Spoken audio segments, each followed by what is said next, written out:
Hey Fixers, I'm Dr. Jeanette Benigas, the owner of Fix SLP, a grassroots advocacy firm here to challenge the status quo in speech-language pathology by driving real change from insurance regulations to removing barriers that prevent full autonomy like the CCC. This podcast is your space to learn, engage, and take action in the field of speech-language pathology.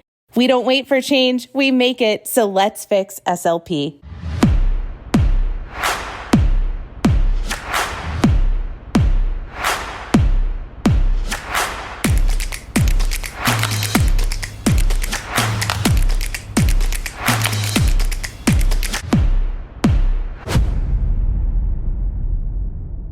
All right. You want me to open us for this week? Sure. You like my new shirt? Yours came too today. I love your new shirt. I can't tell the color. Is it burnt orange? Yeah. Fix SLP orange color. And I'm going to get my custom color at some point. I got the t-shirt in every color. Am I the only one that's got that color? Mm-hmm. I did order a few extra. So if you're interested in one of our new shirts, send your name, address, and size to team@fixslp.com. I just have a couple of each size all the way up to 2X. Shoot me that information and we can talk about how you can pay me, but they're $25 plus shipping. So if you missed us selling t-shirts, I have on my new burnt orange sweatshirt. It's so cozy. I will live in it for the next 3 months easily. Yeah, I found that some of the patients enjoy asking me about what Fix SLP is. It's a great conversation. You'd be amazed how many cognitive activities I can bring up sometimes discussing the ins and outs of my profession so they better understand who they're working with. I don't know that we have much else. We have had some minivan meltdowns come in. There have been some Apple reviews, but it is late here and I did home health today and I don't like to document in people's homes because it gets awkward and I'm only paid per visit. So I have some paperwork to wrap up. It's 10. I'd like to do that. So we're going to skip those and we're just going to go straight to our guest. And our guest was someone that has been sharing in the OTPT ST for Autonomy Facebook group. If you are not familiar with that group, we had their administrator, Tiffany, on. I'll maybe even link it up, but you can go look for that episode if you're not familiar. But someone from that group has been sharing about some ethical dilemmas in her job. And we do think it is important to start talking about caseload caps, to start talking about contract therapy companies. It's on our agenda, things to talk about this year. And so it wasn't exactly on our agenda right now. But because it's happening now and it's relevant, we invited her on to come tell her story. So we are keeping her anonymous. We're going to call her Polly throughout this episode. That is not her real name. And we're also not disclosing where she's located just to help protect her a little bit because this is kind of a crazy company. So let's bring her on. Polly, we're really glad to have you visiting with us. And I think if I go back to when I first read a little bit about your story, which we'll get into, I think it was on Tiffany Moni's group, sort of a tell-all kind of whistleblower type group that's just really uncovering a lot of the workplace issues that are going on for clinicians, particularly in the skilled nursing facility. And I read, Polly, some of the things that you told us, and they are concerning and things that I have experienced before that other clinicians have. And so tell us a little bit about the setting that you're working and what's been going on. When did this change? I've been working in my current skilled nursing setting for almost 17 years. We've had 3 different owners, and there's been a big change with this third owner that came on board in the spring of this year. And what we're seeing is just a lot more trying to work the system as far as what I would consider fraud and abuse, charging for services that aren't provided or minutes that aren't provided, being pressured to provide more group and concurrent treatment regardless of need or diagnosis, adding their codes that we didn't normally use, like sensory integration, because it's a higher reimbursement, amongst other things. Just a lot more pressure on productivity, billing, having a large Part B caseload because Part B is more profitable than Part A. So, and it just seems like it's more what I would consider profit-focused care versus patient-centered care. I want to get a little bit more information about the building. Now, we're keeping a lot of this anonymous about, exactly where this is. And we may allude to the company, but just to get some details, what's the census in the building that you work, Polly? We have the capability of having 120. So this is a owned and operated situation where the ownership of the building and the rehab provider are the same, correct? Yes, correct. We've never been outsourced to a therapy company. Are you the only SLP there? Yes, only Okay. full-time SLP. I do have some minimal PRN support, and that person was hired exclusively to build a Part B caseload. Really? That's interesting. Yes, Bring in Part B to, yes, wow. yes, to come in, and that way it adds more because of the profitability. It's So how many Part B patients are you carrying right now? probably around 10. Okay. So for a building of about 100 or so, that's a pretty healthy number. Well, yeah, and there's more on the list. So when anybody comes off, we bring another on board. I say ideally, this company would like us to see every Part A as well. They would like us at least a minimum to do an evaluation, but we haven't done that. We've prioritized by need and by diagnosis. But ideally, the mandate is to see everyone at least for an evaluation. I'll ask the question that jumped into my mind earlier. So since there is such a push on Part B, and you said some people may not be getting Part A services as promptly as they did a Correct. year ago, Correct. is there at least a screening process, or is it just you're not actually Yes. laying eyes on this? So let me know what does that look like? Yes, every admission is screened, and in this building, speech does the BIMS as well as a swallow screening. So yes, eyes are laid on the patient briefly. That does not count towards productivity. That's the other issue I'm concerned with this company. There's a lot of working off the clock because there is no place to put required non-direct patient time. So you only have in an 8-hour day, you have 72 minutes to do all your documentation, all your screens, all your education with nursing and services, answering questions, just being stopped in the hall, retrieving Going to the equipment. bathroom. Yeah, going to the bathroom, Yeah. preparing for the day, ending your day, preparing for the next day. Right. I think that is somewhat how speech got under the radar in my building is because I was honest about my time at first. And my productivity was like in the 60s or 70s because I thought there was going to be a different line item where we would put that time. With our prior two companies, there was a different line item through the computer program that you could allot that time, but it didn't count towards productivity. And we didn't find out until we were like 3 months in that there is not a separate line item and that we need to just basically, we're told just to kind of to figure it out and not work off the clock. Are those minutes tracked at all? Not with this system, no. Polly, I sense there's stress in your voice, at least from Yes. what I can tell, and that's okay. And I'm so tickled that you're visiting with us because what I want to focus on right this moment is this pressure to pick up this Part B caseload, and we all have different ideas about Part B. Actually, it's very near and dear to my heart. So there are times I think where it is a beneficial boon for a facility, but I've seen those pressured meetings where sometimes it can be applied very heavily and strongly. And you're right, the financial incentive is there for some of the rehab companies as well. But what does that look like? What did that look like for you when that message came down? What did it sound like?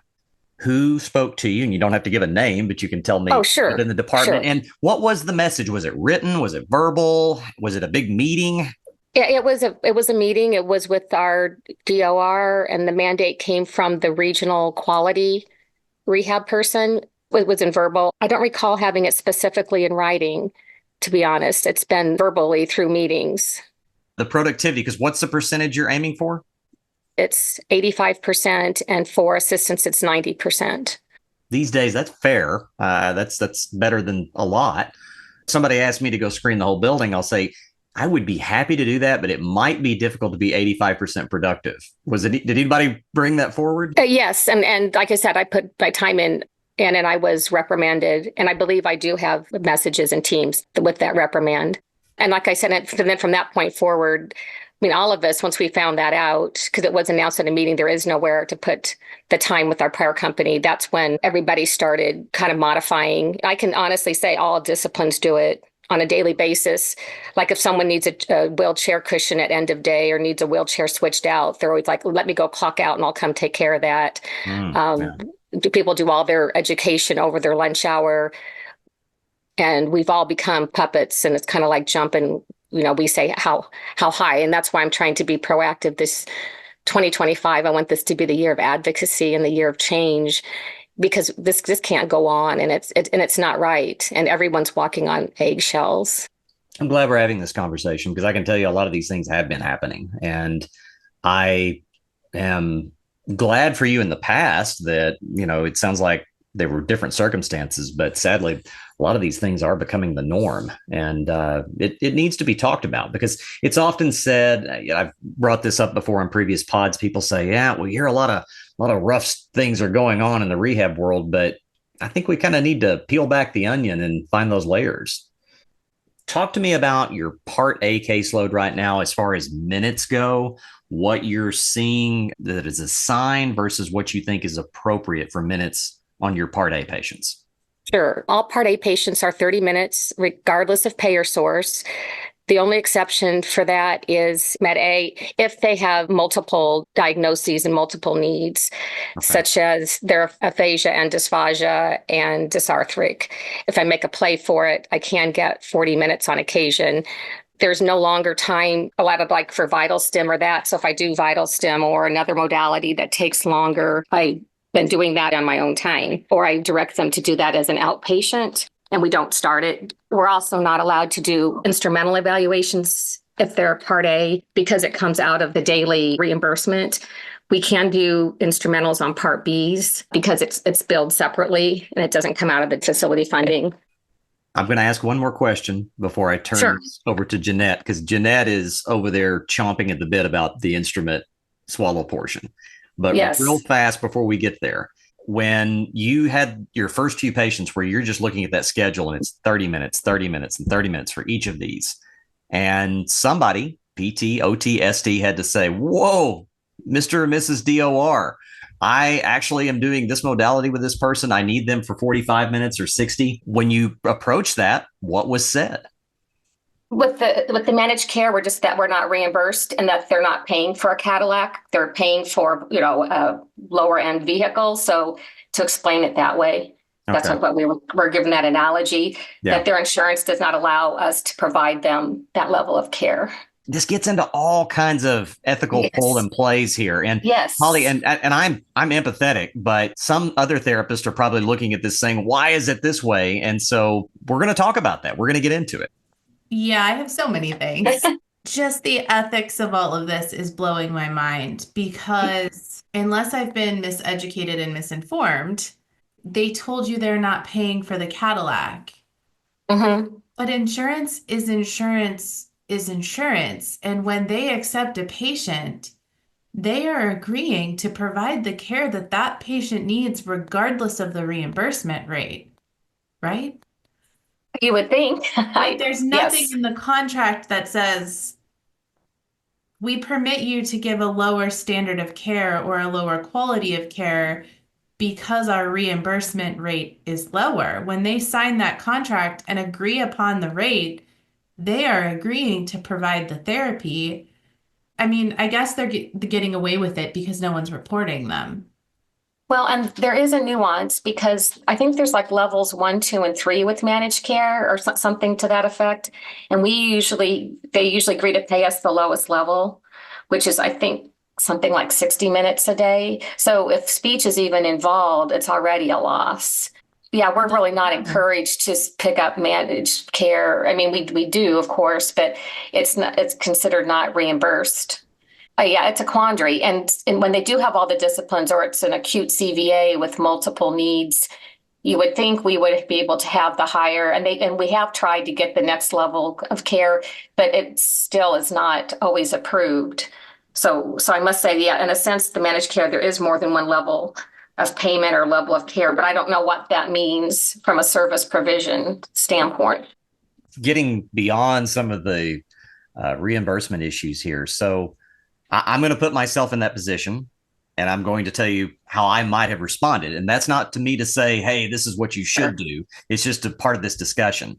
So Sure. if I am 6 weeks into this and I have encountered what I think is I'm being hamstrung by my DOR and my rehab company to provide the kind of care that I think that Mrs. Smith needs, then Yes. I can pretty much guarantee you as soon as I find a patient that has family that's involved, I'm going to spin this thing on a head and I'm going to just go in there and say, look, I would love to help your mother, but I've been told that, we can't provide the Cadillac. So, gee, sorry, that's just the way it is here.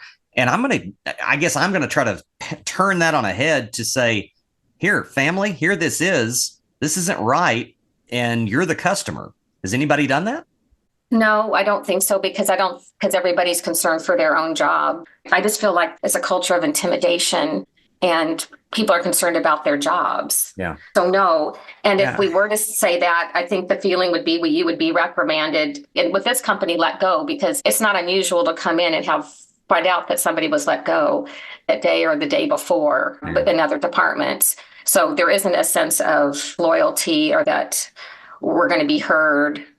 If we buck the system, you might as well look for another job, I think is the feeling. Okay. So I'll spin this around from the other side. If a Sure. patient's family comes forward and they say, gee, mom's got all these issues and she's only being seen for 30 minutes. How do you explain that? Usually the DOR will go and in those cases will explain to the family that similar scenario about the insurance and how the changes in healthcare and that this is the way it is. Yeah. And that's so sad. And I could see them doing that because there's so much unknown with families out there because, somebody gets sick, they're thrown into the maelstrom of our healthcare system and they'll just Yes. sometimes take it for fact. And wow, gosh, you guys are due for a state inspection. Something's going to give here. What steps have you taken so far to try to put some justice into this? What are you doing? I feel more empowered because this company is under investigation for other issues in other areas. So I have been following those cases and I've been trying to reach out through different groups and trying to get, legal advice. I have contacted now 3 law firms. The problem is getting someone to return your call, which it is disappointing, but I've been told not to be disappointed, keep trying. But I think that's hard to find who to reach out to and kind of what approach to take. And I've come through Fix SLP and the other Facebook groups. I'm exploring at this point, trying to figure out what to do. But I think a lot of us stop because we try and then if you feel like you're not getting anywhere, you just stop. And that's what I'm concerned about because I don't want to stop. I want to keep moving forward and I want to help improve this, not only for myself, but for obviously for the patients, the families, and for future generations of SLPs. I don't want this to be what's happening. And I know it's wrong. And I guess that's the hardest thing and I have tried I went through the company, through my current company, I went through human resources. I've gone through corporate compliance. I've talked directly now to the ED as well as my DOR, and nothing changes. So that's why I'm reaching out beyond, because I do believe in following, chain of command first, which I did. But now that hasn't happened, that's why I'm reaching out and I'm open to advice. When I ask these things, I'm sort of thinking like the audience here, what's the next step? One thing I've heard over the years is that the more evidence that you can get on paper of some of these things, because it's easy to sometimes say one thing, but it's another to sort of put it in writing. And that's tricky. I've seen rehab companies really run that gambit. But nevertheless, it sounds like it's a case where there's got to be a patient advocacy group out there that would just be alarmed by this. Are you hearing anything from your colleagues?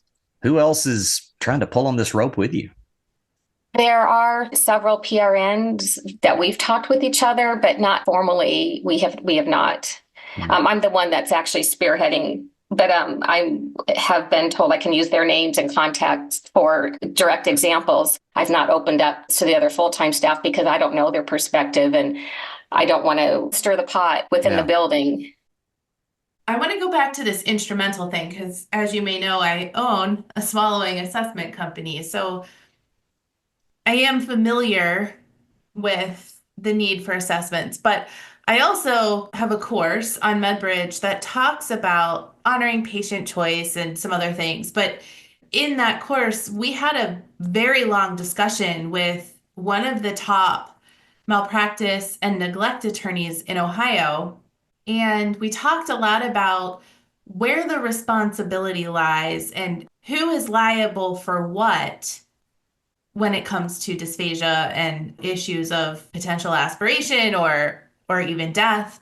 And so I'm wondering, you're not allowed to have swallow studies. Again, is this documented or is this word of No, it's word of no, mouth? it's word of mouth, and I mean I do have a because one was allowed when we first started, but then I was reprimanded because of the costs when the facility got the bill, and the ED did not want to pay it. So it was a big issue. And that was to my DOR, just do not, we cannot go that direction moving forward. Help them get it lined up to be completed when they leave the facility.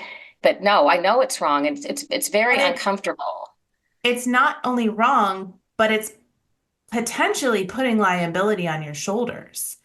And Yes. that's an even bigger issue. And so I'm wondering, are you still requesting swallow studies or are you not even requesting them in documentation? No, I put it in my documentation and I tell the DOR, but then it doesn't go beyond the DOR. Another issue we have in our area is that the hospitals do not do instrumental assessments on a routine basis. It's not unusual to get an admit that has not had any instrumental workup and come to us on a modified diet and thickened liquids with maybe just a 20-minute bedside in the hospital, and that's it. And that's kind of the norm in this area. And I've talked to the SLPs in the hospitals, and I am an acute care hospital SLP by background. So it is maddening because I would not have let those patients out the door with at least a swallow study. When it comes to, you said you're open to any advice. Every time you see Yes. these patients, I would be documenting every single time in your Okay. paperwork that appropriate care cannot be provided for suspected pharyngeal dysphagia without instrumentation. Every time. Okay. How I explain it to my students is little Billy falls and he has pain. You're not going to send him to the hospital and they're not going to just apply some type of treatment like a cast without doing an x-ray because they have to know where the break is, if there's a break, or maybe it's a sprain, or maybe it's some other kind of injury. And so they have to know what the injury is to apply the correct treatment.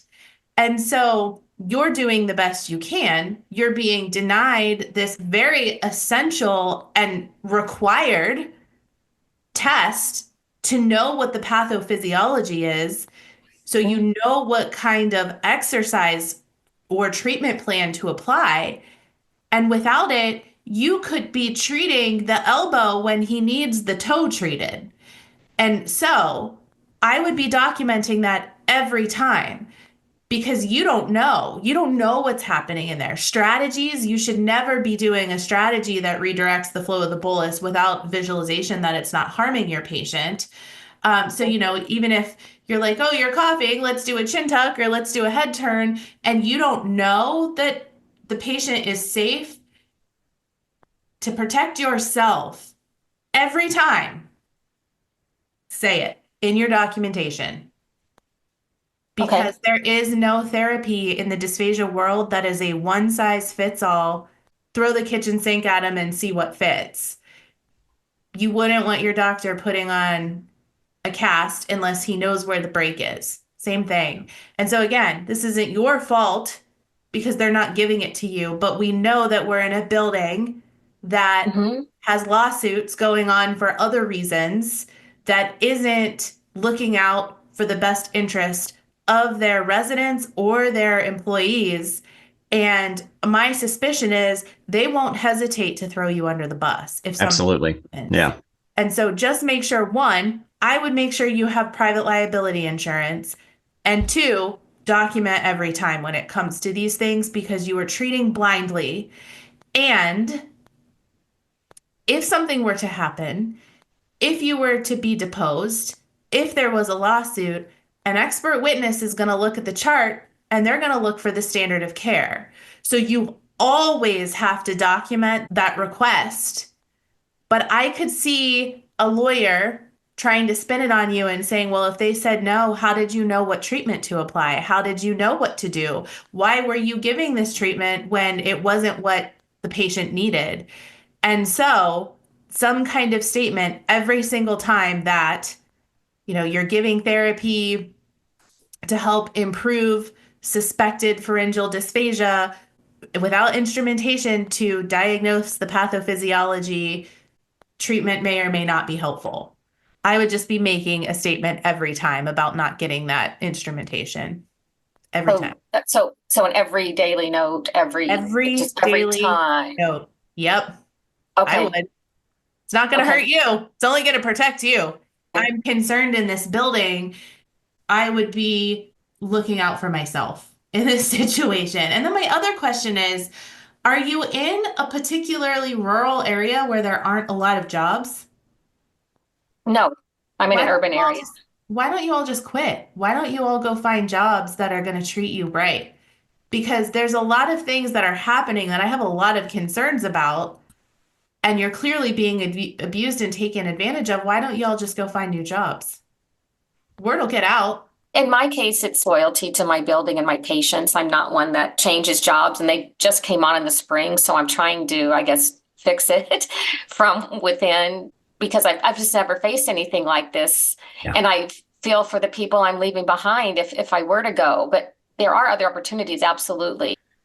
When it comes to your evaluation time, how long are you able to bill for an eval as far as minutes?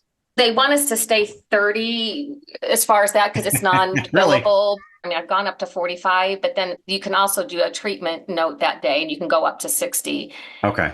But I just don't feel like it accounts for my time because I All right. keep the patients directly engaged and we're mostly picking up the lower level patients and that's another because it's frustration to see PT and OT. They can have them on the bike for 10 minutes or 20 minutes Mhm. and they're doing their documentation and I have the patient It's different. Yeah. directly engaged.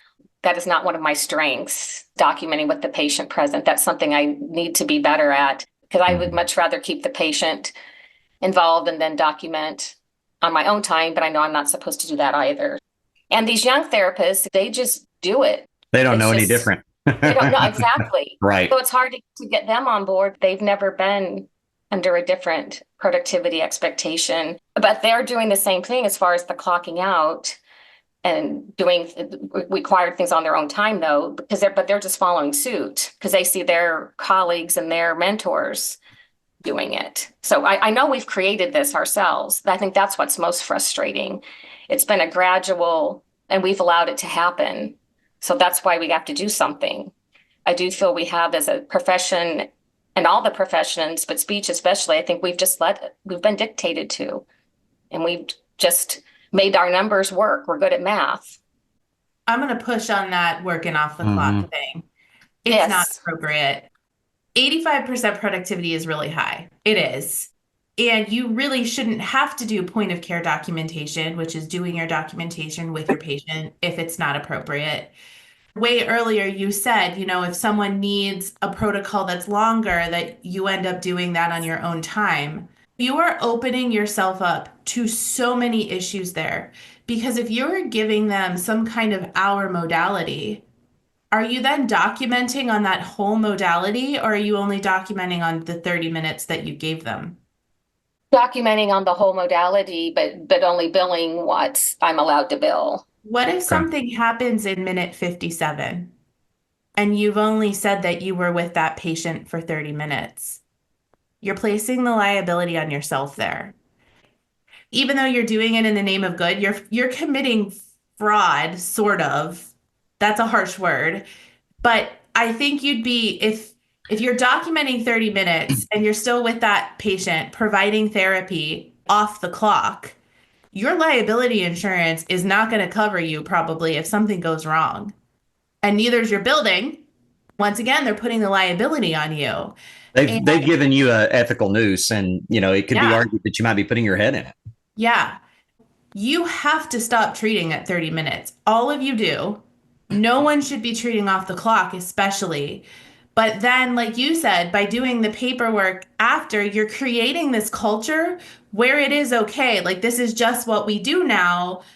And Right. just sort of like we push into ASHA and we say, for as long as we keep our CCC so we can take students, ASHA is never going to change this requirement because this is how they fund their ledger. Same thing. There's never going to be change with contract therapy companies, privately owned companies, in-house companies. They're all equally as slimy. They are never going to change for as long as we all continue to do this. You gotta bill for your time that you are spending in the building. And that means your productivity is gonna go down. Are they letting people go for low productivity? We've been reprimanded, like I said early on, when we were billing or when I was billing the honest time, and then we just all made the numbers work after that. But Yeah. that's being completely honest. Yeah. And Um, Y'all have to stop. And what I would start doing is a time audit. So keep a notebook with you. I gave therapy from this time to this time. I wrote documentation for this 7 minutes after. Then I went to the bathroom. Then I went to find Mr. Jones, who wasn't there. Then I had to talk to so and so nurse because she stopped me in the hall about someone who's not even on my caseload. And I know this is like extra work, but again, this is all stuff that's going to protect you. Because then if you get let go for low productivity, you can sue them. If you're showing a pattern of what's happening during your day and that they were basically forcing you to work off the clock, and that if you weren't working off the clock, you couldn't meet the expectation of the day, your case is in that notebook, time stamped, dated. It's what's going to protect you if something happens. Because remember, they're not protecting you. They're putting so much liability on all of you. It's outrageous. They're forcing you to make decisions that aren't great ones, but there's no good answers here. There's no good answer. You're kind of damned if you do, damned if you don't. You have to protect yourself. And if you get let go, there's other jobs. If something happens to a patient while you're treating off the clock, it's going to be harder to find another job. So you need to start changing, all of you, not just you personally. And again, right. No, it's mhm. this isn't me attacking you. This is like really encouraging you to think about these things because they've put you in a bad position. In exchange, you need to look out for you. You have a family and a career and a life. And at the end of the day, this is just a job. This is just a job. We as speech therapists are really good at making SLP our whole life and our whole personality. Mhm. But Mhm. you are more than this job. And letting it potentially ruin your life because they're money grubbing and they're putting the liability and responsibility on you guys is crazy. So you, in return, have to protect yourself in every single way possible. And treating off the clock is not a good idea. and I think the thing I would say earlier, to go back to a point, there is a huge number of SLPs that have walked away from their job because it was frustrated. They just gave up. They were in these situations like, the hell with this. I'm going to go get, work somewhere else. And that's Right. unfortunate because, we're losing great people. However, for every 100 of those that I've heard about or known, I really don't know of anybody that's actually gotten fired because they didn't make productivity. And so it's kind of a bluff that has been put out there and facilitated time and time again. And I get it because I worked for a rehab company that if you weren't, down to the minute, they would call you. The sons of bitches would call you the next day and say, why did you clock out 1 minute late? But at the end of the day, no one was really ever fired. They got threatened, they got reprimanded, it was all sorts of little head games that were played. And that's the thing. And it's not just us telling you to do this, but it's sort of Right. like this culture that's out there. And we're talking to an audience right now that we have to start pushing back. And our colleagues have to start pushing back. People talk about unionization. Well, it kind of starts with a lot of people saying, you know what, go fly a kite. And there's a line, and we get it. Reimbursements have been difficult over the last 15 to 20 years. It's been very flat. So companies are trying to figure out other ways to be creative. But at the end of the day, who's suffering the most? The patients. And so, yeah, I can't tell you enough, and everybody else out there, you got to start calling their bluff and just saying, hey, this is a bunch of crap. We're going to do our jobs. And if that's a problem, well, yeah, we can all, I guess, get dismissed if that's what you feel is necessary. Well, as far as like the time study, like doing that on a daily basis and having that, then do you take it to someone after so many days? Because You're I have keeping not it done as that. you're keeping it as I think protection for yourself. Oh, I see. Because yeah, it's your own logbook. Because if you and it's hard because there are a lot of right to work states where they can give any reason for letting you go, but Correct. it's going to be something where if there's a therapy department out there, and let's say you and the CODA and the PTA are all in on this together, and you're like, yeah, we're going to Right. keep logs on this, and we're all three going to start doing things kind of like they should be done ethically, how we were trained to do them to protect ourselves as well. And if two out of three or all three of you are let go at the same time, and you all have good paperwork, and this was why you were let go, that could be a good case, even in a right to work state. Okay. I It's, think the it's problem certainly is, good news. I mean, as far as if well, I'm a sure. journalist, I might recover it. Sure. One problem I have, I think, is because I am the one that's the outspoken one in the department, and that I don't have anyone to join me. I think I would be more confident if I had other support. So but I'm willing to stick my head out there and can do more. This, as I said, this year I've decided I'm going to stop this. So I Yeah. will do what I need to do. But it is hard when you're the only one. And I just want to say that to other colleagues out there. Mm-hmm. I think that's where we're at. I think we know, but it's hard to be the one to stick your head out. And I do appreciate to be empowered to try to do things different. I'm puzzled how Yeah. we got to this point. It is how we got to this point, and that's why we're losing a lot of people. That's why a lot of things are suffering. And so I'm glad we kind of touched on these today. We could certainly go a lot longer. Sure. Keep fighting the good fight.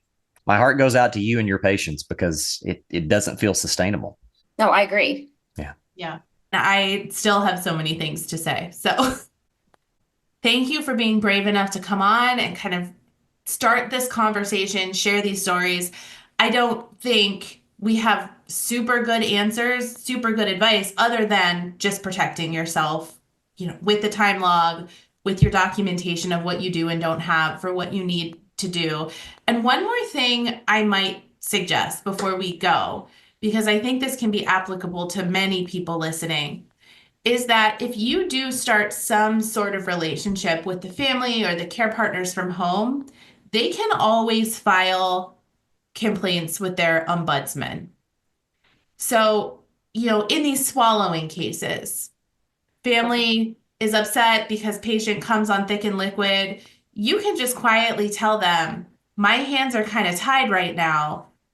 One way you could make this happen is starting a case with the ombudsman. They're here to protect you, and please just keep my name out of it. You can say that it's our understanding that the speech pathologist has requested it, and we want to know why it's not happening.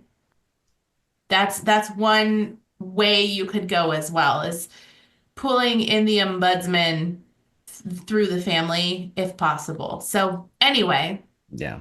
You have to find the joy. You have to be able to, look at yourself in the mirror and know that you've done the best for your patients, because these shystas, they'll move on. But, you got to watch out for you. yeah. Yeah. All right, Polly, thanks so much for coming on. Thank you. Bye. I don't know.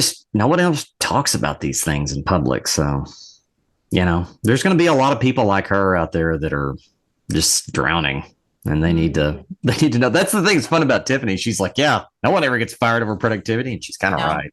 So, I agree with her. yeah. One thing I did tell her before she signed off completely that I want everybody else to know is she had said something about she didn't know if we'd ever done an episode with folks who are maintaining that high productivity standard and how they're going about doing that. And I did tell her we will probably never put content or an episode out about that, because we are here to encourage you to stand up for yourself. Yeah. Yeah. We're not gonna promote engaging in that type of activity, because it's not okay. It's not okay that you're being forced to do those things. It's not okay Mm-hmm. that you're trying to find ways to comply. And so we're just not going to promote it. Our Yeah. stance is always going to be do a time audit and don't do it. Yeah. It's like Period. it'd be like if we had an episode telling everybody how to look like an Instagram model. That's just like, really? That's You know not what? really quite realistic. You know what it would be like? It would be like us putting content out telling you how to manage your 100 student caseload cap. Yeah. Yeah. Oh, that's good. That's good. Burn. Burn on, baby. Burn on. All right, Preston, Yeah. it's been a week. Okay. You did good. How do we want to wrap this up? I got to say thanks for fixing it somewhere. Jeanette, there's just nobody I'd rather be talking with at 10 p.m. at night when it comes to SLP. So, we'll just keep doing it. You're wiping either tears of pain My eyes or are joy. I can't tell. No. No. Okay, Preston, let's get out of here. All I'm right. tired. I love Fix SLP, but not at 10 o'clock at night. Okay. All right, everybody, we'll see you next week. Thanks for fixing it.